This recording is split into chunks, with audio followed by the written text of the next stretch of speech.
उन्होंने पूछा कि हम गृहस्थ हैं, गृहस्थ में रह करके भजन कैसे करें, संसार में रहकर, गृहस्थ में रहकर। तो हम उनको संदेशा देंगे कि गृहस्थ में रहकर भी भजन किया जा सकता। पहला उपाय तो आ जपा जप करो, काम करते हुए नाम जप करो।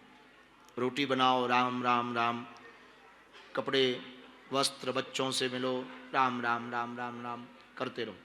इसको आ जपा जप कहते हैं। क्या कहते हैं? और दूसरा उपाय है, जितने रिश्ते हैं, पति का, पत्नी का, पुत्र पुत्री का, उन रिश्तों में भगवान के दर्शन करो। किन के दर्शन करो? भगवान के दर्शन करो। पति है तो पति परमेश्वर है ही है, और पत्नी है तो दुर्गा मानो, भगवती मानो, आद्य शक्ति मानो। बच्चे हैं तो बालक को कन्हैया मानो, और बेटी है तो उसको राधा रानी मान लो। तो बच्चों में भगवत दर्शन, पति पत्नी में भी भगवत दर्शन।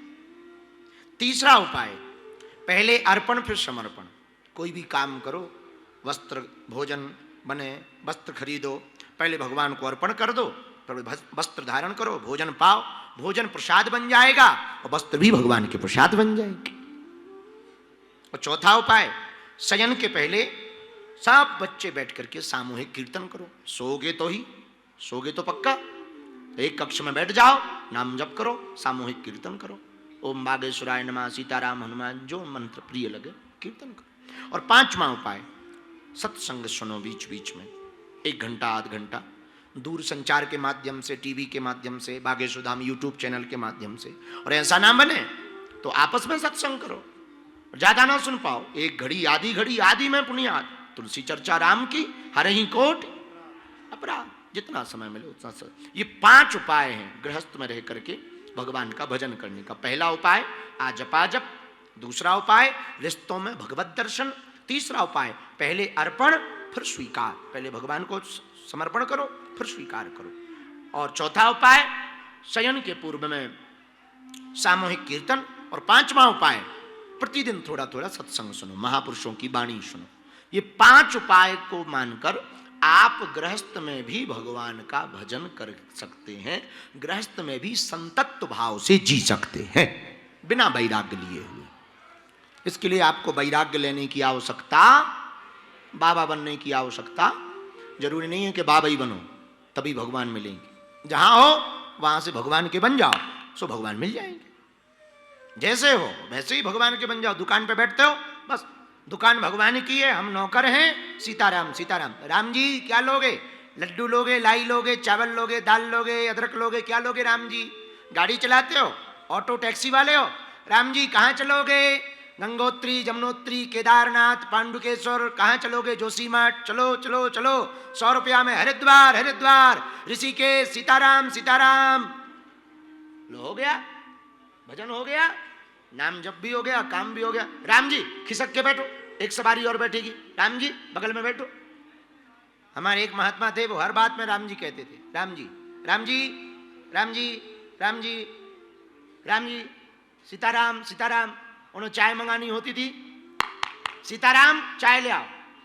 तो हम जब पहली बार उन्हें मिले तो हमें लगा गजब आदमी है, सीताराम को ही चाय पे लगा रखा है। बाद में पता लगा कि इनकी आदत हर बात में सीताराम सीताराम। बैरागियों की आदत होती है, बैरागी महात्माओं की, सब बैरागी महात्मा, वैष्णव महात्माओं की ये आदत है, सीताराम, दूर चलो सीताराम, साइड बैठो सीताराम, ऐसा करो सीताराम, वैसा करो सीताराम, इधर आओ।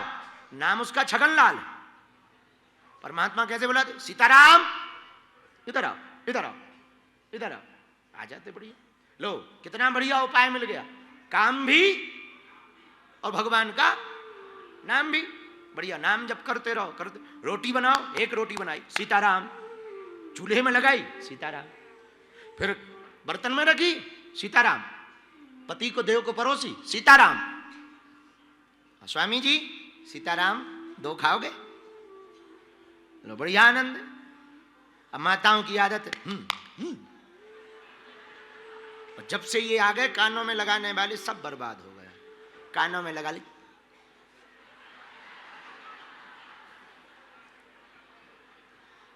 हाँ तो लगा लिया गाना कान में, और ब्लूटूथ से उसको टच कर लिया, और ऐसे लगा करके, और किचन में खड़ी हैं, फलाना बदना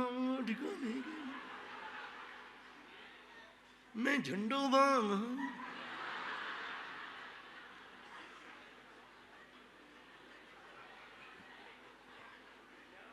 तो जो रोटी खाएगा वो भी झंडो बाम हो जाएगा।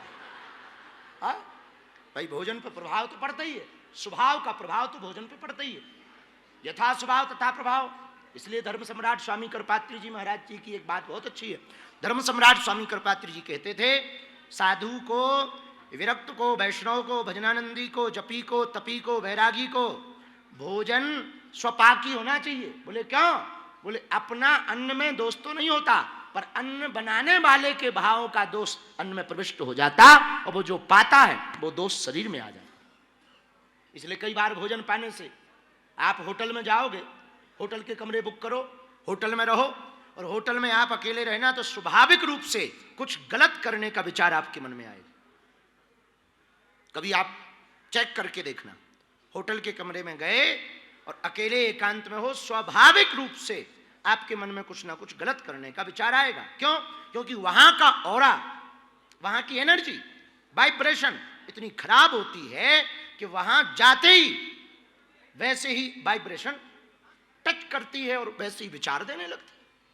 मंदिर जाओगे भजन करने का, किसी सात्विक सिद्ध पुरुष महापुरुष के पास जाओगे, जिस संत का प्रभाव जानना है तो जिस संत को देखकर, जिसके पास बैठकर भजन करने का मन होने लगे, समझ जाना ये साधु है। जिसको देख करके नाम जप की, माला की याद आए, समझ जाना ये साधु। स्वाभाविक गुण होता है भोजन में। इसलिए 5 लक्षण हैं, 5 उपाय हैं गृहस्थ में भगवान का भजन करने का। पहला उपाय क्या है? आजपा जप। बोलो बोलो बोलो, अरे जोर से बोलो। चलते फिरते, उठते बैठते, खाते गाते, सोते रात, रोते नाचते, हर परिस्थिति में भगवान का भजन करो, उसको कहते हैं आजपा जप। श्वास श्वास सुमरन करो, वृथा श्वास मत खोए, ना जाने इस श्वास का आवन हो। श्वास श्वास भगवान का सुमरन करो बार बार। राम राम राम राम राम, सीताराम सीताराम सीताराम सीताराम सीताराम। लो बढ़िया हो गया, श्वास भी भर ली, राम नाम कीर्तन भी हो रहा है, जीवन भी जी रहे हैं, काम भी कर रहे हैं, दुकान पर भी बैठे हैं, गाड़ी भी चला रहे हैं, ड्यूटी भी कर रहे हैं, नौकरी भी कर रहे हैं, ड्यूटी पर भी खड़े हुए हैं, राम राम राम राम जप भी कर रहे हैं, टेबल पे बैठे हुए, कभी समय मिले राम राम जपने का समय नहीं है, ऑफिस में बैठे हैं, लिखने पढ़ने का काम है, कोई दिक्कत नहीं, एक राम नाम बुक ले जाओ जिसमें राम राम लिखते हैं, वो बुक ले जाओ, राम नाम लेखन पुस्तिका ले जाओ। टाइम मिला 5 मिनट का, पुस्तिका उठाई, 1 पेज राम राम, तो 2 काम लिखेंगे भी और बोलेंगे भी, जिह्वा भी बोलेगी, मन भी बोलेगा राम राम राम, और फिर 10 मिनट बाद फिर अपने काम पे लग जाओ, लो डबल काम हो गए। इसको कहते हैं आजपा जप। क्या कहते हैं?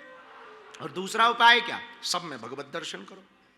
सिया राम मैं सब जग जानी, करम प्रणाम।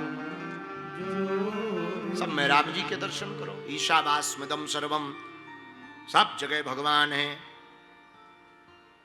बाकी पति है तो परमेश्वर में, पति परमेश्वर तो वैसे ही है पूजनीय, और पत्नी है तो वो भी लक्ष्मी है, पत्नी भी तो लक्ष्मी है। बालक बालिका में राधा और कृष्ण के दर्शन करो। इस प्रकार से इन नियमों का पालन करके गृहस्थ में भी भगवान का भजन कर सकते हैं। भगवान